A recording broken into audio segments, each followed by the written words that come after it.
بہرحال جب حضرت موسیٰ کو اب اللہ تعالیٰ نے طلب کیا 40 دن کے لیے کوہ طور پر، اس کو ہم چلہ بھی کہہ سکتے ہیں، 40 روز کی اللہ تعالیٰ نے ان سے ریاضت کروائی، مشقت، روزہ اور یہ کہ عبادت اور ذکر الہی، اس کے بعد انہیں اللہ نے تورات عطا فرما دی۔ تو اسی طریقے سے وہاں 40 دن کا معاملہ ہوا حضرت موسیٰ علیہ السلام کے ساتھ۔ اس کے بعد الواح دے دی گئیں، جو پتھر کی تختیاں تھیں، ان کے اوپر جو احکام عشرہ ہیں، دی 10 کمانڈمنٹس، جو بنیاد ہے۔ جیسے میں نے کہا کہ سورہ بقرہ جو ہے شریعت محمدی کی اساس ہے، تو شریعت موسوی کی اساس وہ 10 کمانڈمنٹس ہیں، جو کہ پتھر کی سلوں پر لکھی ہوئی دی گئی ہیں حضرت موسیٰ علیہ السلام کو کوہ طور پر۔ اب پیچھے کیا ہوا؟ حضرت موسیٰ کی اس غیر حاضری میں سامری کو موقع مل گیا، اس نے گمراہ کرنے کے لیے ایک شعبدہ دکھایا، اور وہ شعبدہ کیا تھا؟ آل فرعون کے جو زیور وغیرہ ہوتے تھے ان لوگوں کے، وہ ان بنی اسرائیل کے لوگوں کے پاس امانت رکھا کرتے تھے، یعنی انہیں بھی اندازہ یہ تھا یہ اسرائیلی جو ہیں یہ بددیانت نہیں ہے، یہ جو ہے اس کے اندر جو ہے نہیں کریں گے کوئی خیانت، خائن نہیں۔ بہرحال چونکہ حضرت ابراہیم کی اولاد تھے، حضرت یعقوب کی اولاد تھے، تو چاہے اور ان میں خرابیاں آ گئی ہوں گی، لیکن یہ کہ یہ اندازہ انہیں تھا کہ یہ امین لوگ ہوتے ہیں، تو ان کے پاس امانت رکھی ہوئی تھی۔ جب وہ نکلے وہاں سے، وہ ساری چیزیں بھی ساتھ لے کر آ گئے۔ اس کو کہا اس نے سامری نے کہ یہ پھینک دو، یہ تو نجس ہے، تمہارے لیے جائز نہیں۔ اس حد تک تو بات ٹھیک ہوئی۔ پھر ان کو پگھلا کر اور ایک بچھڑے کی شکل بنا لی، اور اس کے اندر ایسا کچھ میکینزم رکھا کہ اس میں سے ہوا گزرتی تھی، اندر سے کھوکھلا تھا، تو آواز ایسی آتی تھی جیسے کہ بچڑا ڈکرا رہا ہو۔ اس نے کہا یہ ہے تمہارا خدا۔ یہ موسیٰ کو تو مغالطہ لگا ہے، کس غلطی فہمی کے اندر وہ پڑ گئے ہیں، کہاں گئے ہیں، کس خدا کے پاس گئے ہیں، یہ خدا تو یہ ہے تمہارا خدا، اسے پوجو۔ بہرحال وہاں کچھ لوگ جو ہے کافی بڑی تعداد میں لوگوں نے پرستی شروع کر دی۔ اب جب اللہ نے بتایا اے موسیٰ تمہاری قوم پیچھے فتنے میں پڑ چکی ہے، اور اس کی بھی ایک عجیب بات ہے، اس بتائی دوں آپ کو کہ حضرت موسیٰ کے لیے جو اللہ نے وقت معین کیا تھا کوہ طور پر آنے کا، آپ اس وقت مقرر سے پہلے پہنچ گئے۔ شوق اللہ نے ایکسپلینیشن کال کی، یہ سورہ طٰہٰ میں موجود ہے۔ ما اعجلک عن قومک یا موسیٰ، موسیٰ یہ تم اپنی قوم کو چھوڑ کر جلدی کیوں آ گئے؟ ابھی تو وہ وقت معین نہیں آیا، کیوں آ گئے؟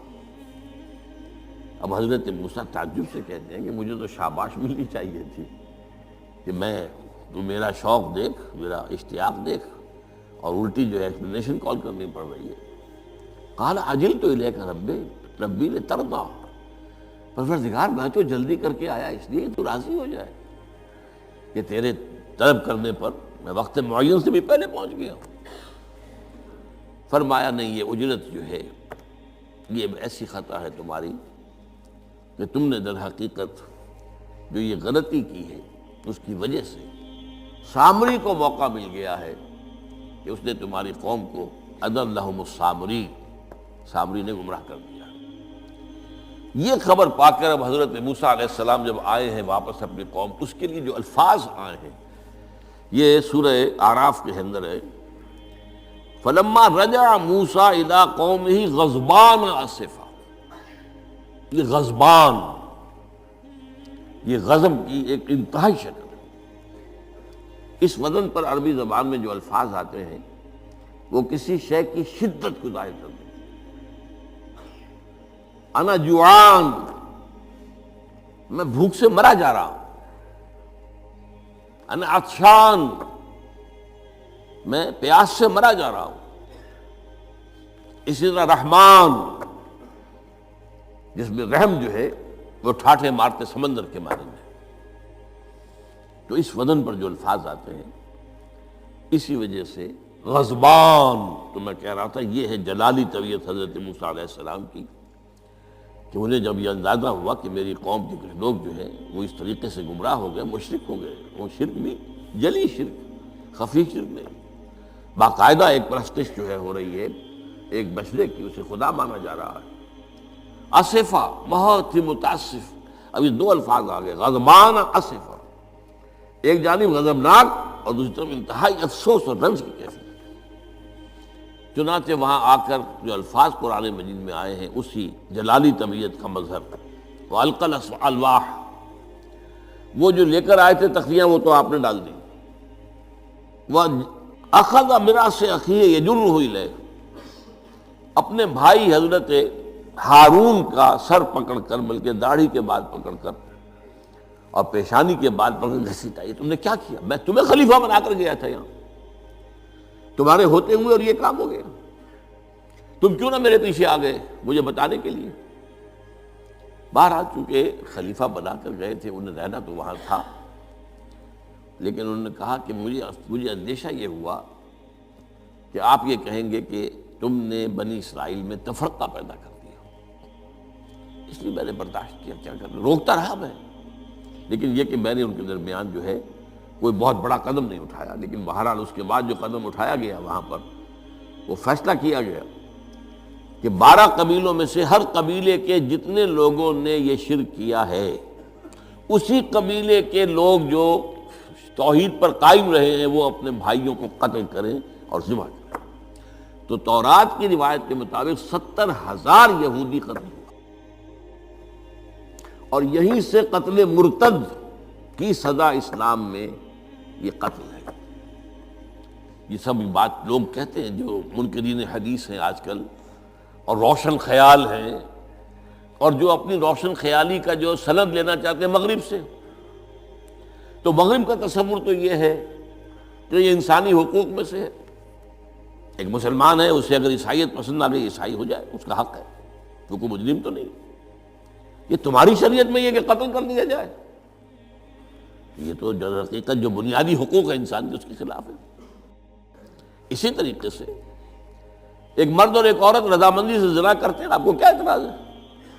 جو ان کا حق ہے.